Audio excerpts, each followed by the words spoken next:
like talking about books that I love just as much as I like talking about books that I hate.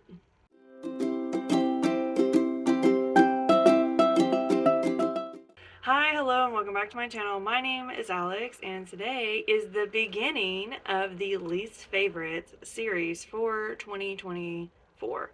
So, this is going to be my least favorite books that I read last year in 2023, and that means that I got a 3-star or lower rating. Let me tell y'all, the least favorites episodes are some of my favorite because let me tell you, I can talk forever about books that I don't like. I will try to be restrained today. But yeah, I can talk a long time about books I don't like. Before we get into it, make sure you hit all the buttons down below so you know when I'm posting. I post every week, and all I do on this channel is talk about books. So if you like listening to people talk about books, here I am every week doing just that for you. Before we start my little tea session, let's announce the winner of my giveaway. If you guys knew or you're new here, my giveaway was open for the last 2 weeks to celebrate my channel's anniversary. I have officially been here for 2 years and I've had so much fun. And I'm so thankful for everyone that entered the giveaway and all my new followers. But here is the moment that you've all been waiting for. This is the winner of the giveaway. So if you are the winner, you need to go find me over on Instagram, and I'll put my name here for you. Go find me over on Instagram and DM me there, and we will get everything sorted out because YouTube doesn't really have like a DM system like that. So go find me on Instagram, message me. We'll get you all fixed up with your book. Thank you so much for everybody that entered. I hope that you will stay along on all of my bookish ramblings and that you enjoy the content on my channel. Now that that's out of the way, let's get into it. So, I feel like I just need to tell you a few things before we get started. So, my least favorite list means it got 3 stars or lower. 3 stars to me means I didn't like it, but it was a subjectivity issue, which means that it was probably for somebody else. A lot of these books on the least favorite list is a 3-star. 2-star means I straight up didn't like it and I don't think anybody else really would. 1-star is the worst of the worst. There were no 1-star reads on 23.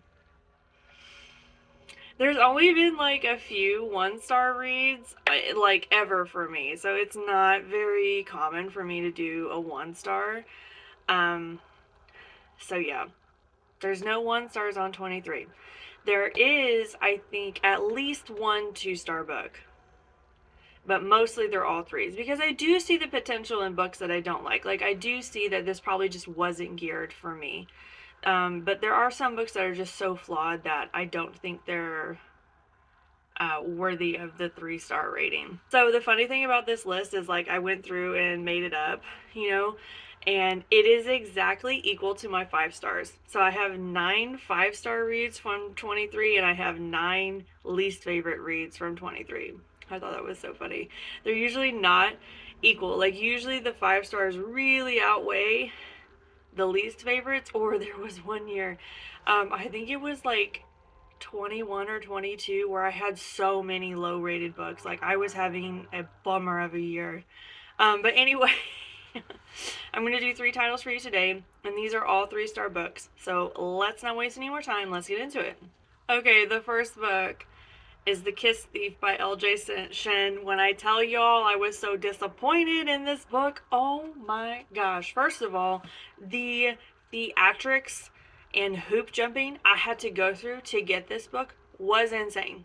If you were with my channel last year, I talked about this book a lot because it's supposed to be like an enemies to lovers type book. And it was, I had it on hold at the library. It came in and then I wasn't able to read it. So I was like, okay, I'm just going to renew it. I couldn't renew it because somebody else wanted it. That's how popular this book is. Somebody else wanted it. So I had to take it back unread. It broke my heart. I hate doing that. And so then I just immediately went home and put it on hold again. And I said, when it comes in, I'm going to read it. It came in and I read it. Why? I stressed myself out over getting this book. And I was so disappointed. Okay, let's do the premise. All right.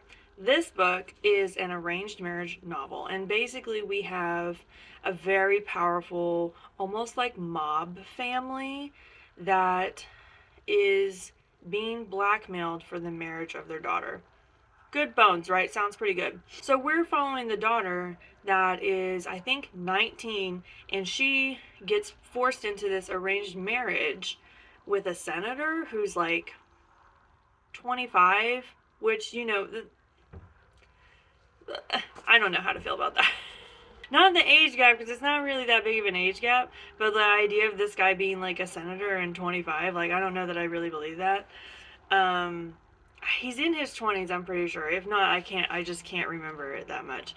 But yeah, she gets put in this arranged marriage, and basically that's the whole story. Is them being in an arranged marriage and him like blackmailing her family. That's the whole story.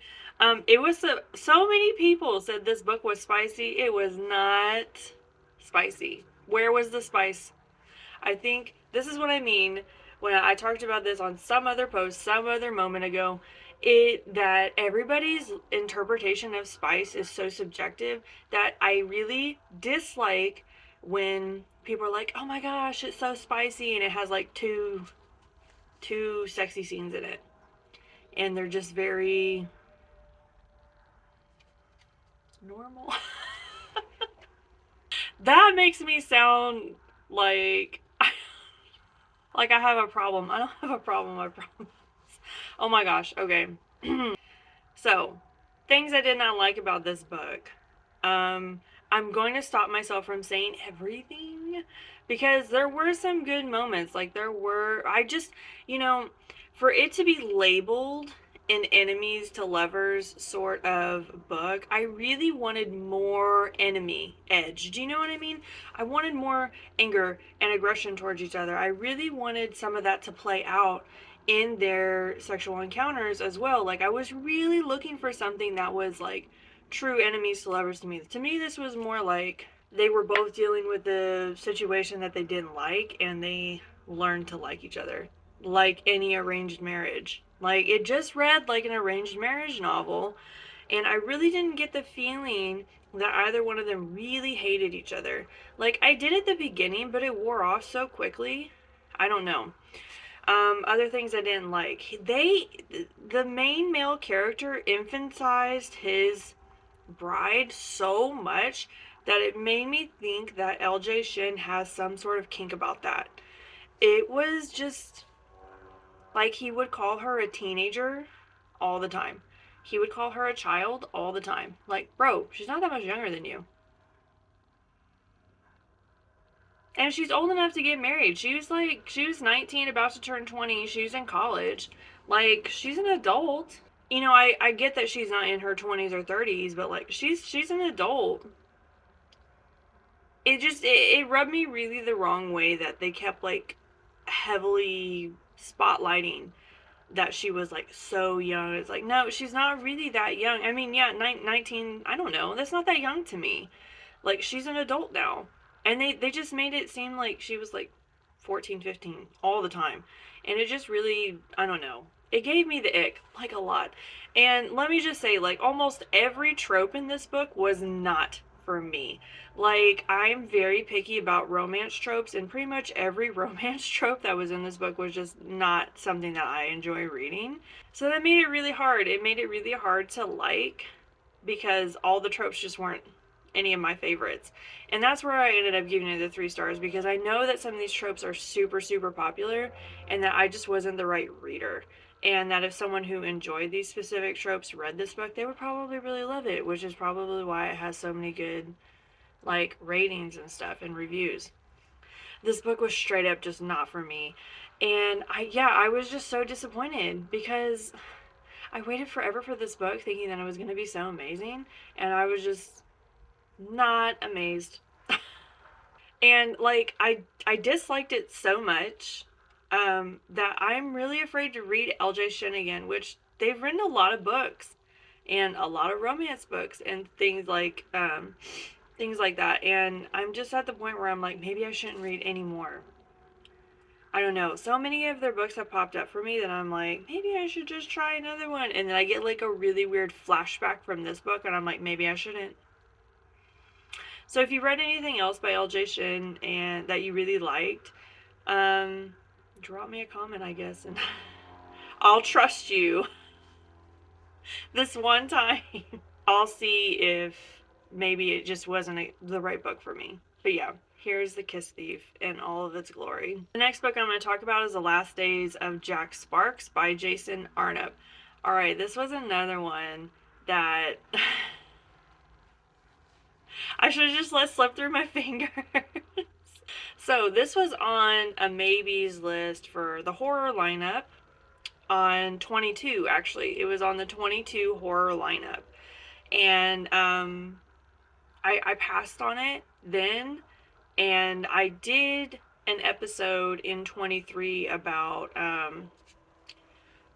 second chance. I can't remember when I had a little catchy name for it. But basically, I went through and cycled books that I was still thinking about for the Maybe series, like books that I had had on all the other Maybe series in 22 that I was like, man, I really wanted to read that one. I really wanted to read that one. And I compiled a Maybes list of these old returning books that didn't get picked that month. And so I picked this one to go on that Maybes list, and I was like, you know what, I really want to read this book because I really wanted to pump up my horror reads last year. This is a horror book, and it is about a journalist who writes very controversial opinions.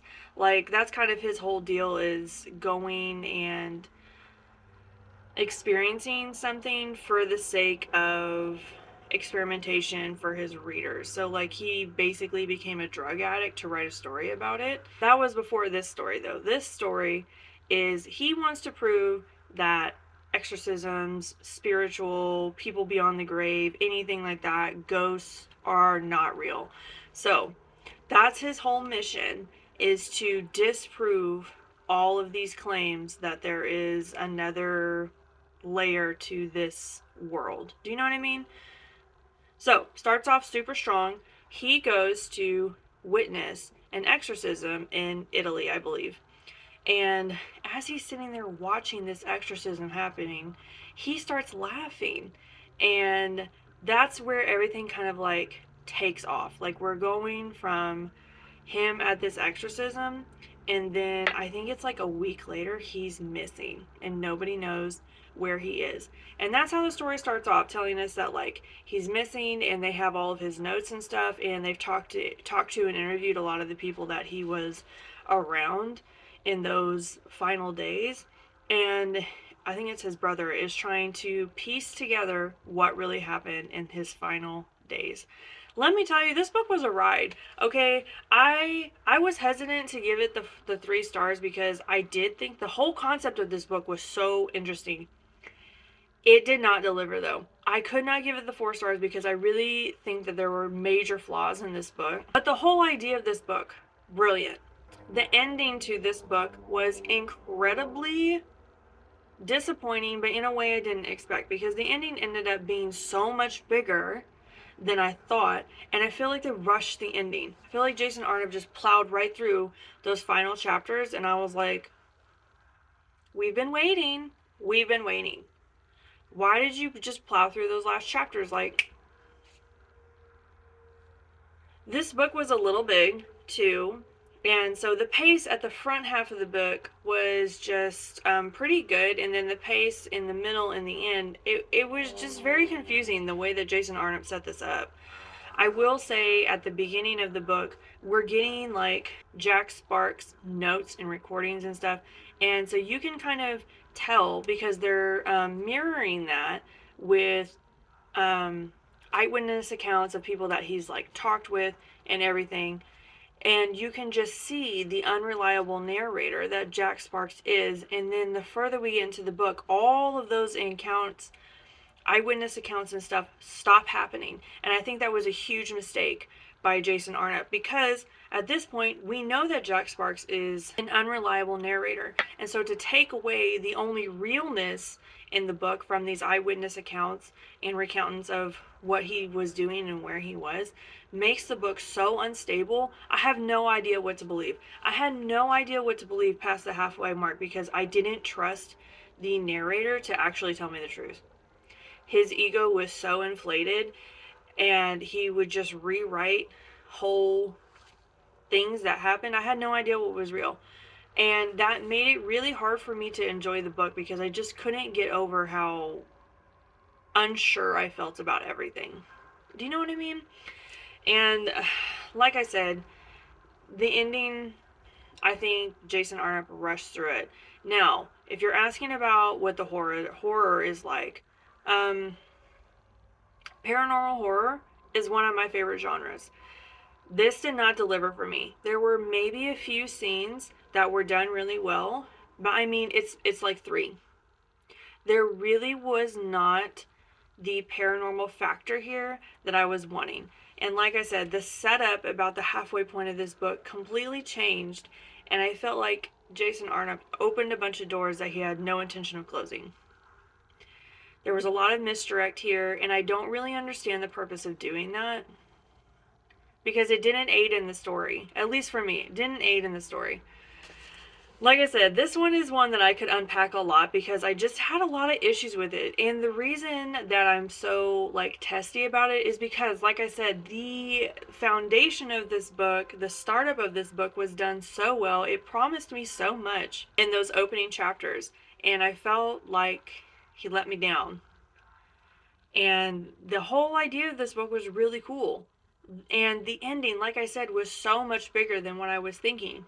But we just didn't get the time investment in the ending that I wanted because it all happened so quickly that I was just trying to catch up and put the pieces together.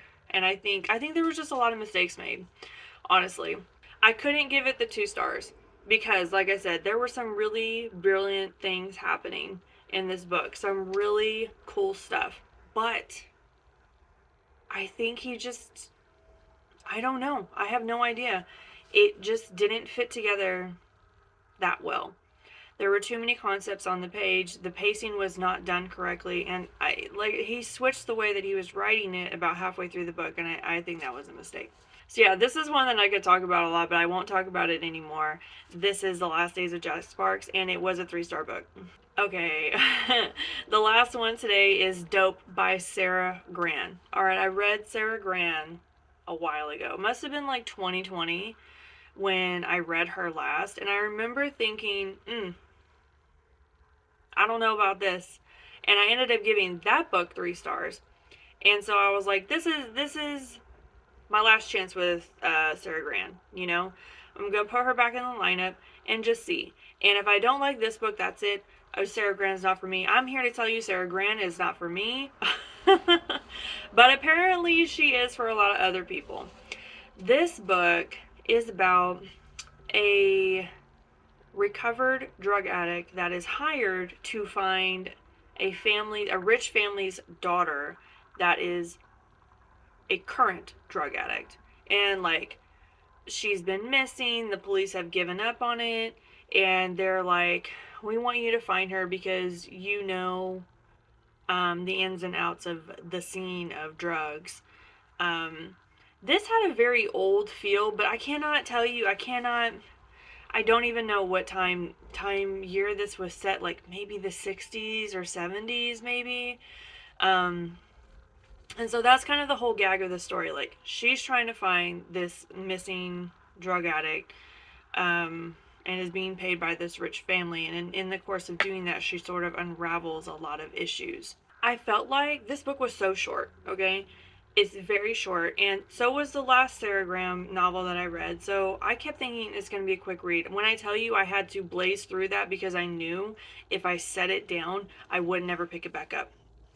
That is what this book felt like to me. There was just no substance in here that I could grip onto. The descriptions were so shallow. I had a hard time building this story up in my brain because of how little there was on the page. There was a big twist at the end, it was just, I was so done. And this book was so small, so it was like I should have been able to be more invested because like it was a quick read, you know? I should have been it should have been punchy and fast, and it was not punchy or fast. Um it really just didn't work for me. Now, a lot of people in the reviews say that this is like a noir novel. I am here to tell you I will not read any more noir novels because novels are not for me. If this is a beautiful representation, as people have said, of a noir novel, they're not for me. Okay, and I'm happy to admit that. So, this was my goodbye to Sarah Graham, and I will not be reading any more of her novels because this is the second time that she's duped me into reading one by the catchy cover, by the cool blurb that was about the book, and then the book just not having the substance or punch or excitement that I was looking for. But if you like noir novels, you might like this. So that is why I gave it the 3 stars, because obviously this was just not suited for me. And there are a lot of people that like this style of writing that highly enjoyed this book and a lot of other Sarah Gran books, but it wasn't me. Okay, that's all I have for you guys today. Like I said, I'm going to space these out throughout the year. I did this one now. I'll do the second installation of it probably over the summer, and then I'll do the last one in the fall, and that'll be it. That'll be all my least favorite books, and some of them I'm so excited to talk about. Like, I'm always excited to talk about books that I really love and books that I really didn't like at all. And yeah, these are some of my favorite episodes, honestly, because it just, I don't know, it feels like a little gossip session. Make sure you hit all the buttons down below so you know when I'm posting. I post every week. And thank you to everyone that answered the giveaway. I'm so excited that it went well, and I'm so excited to see some new faces on my channel. I hope you guys will stick around for all of the content.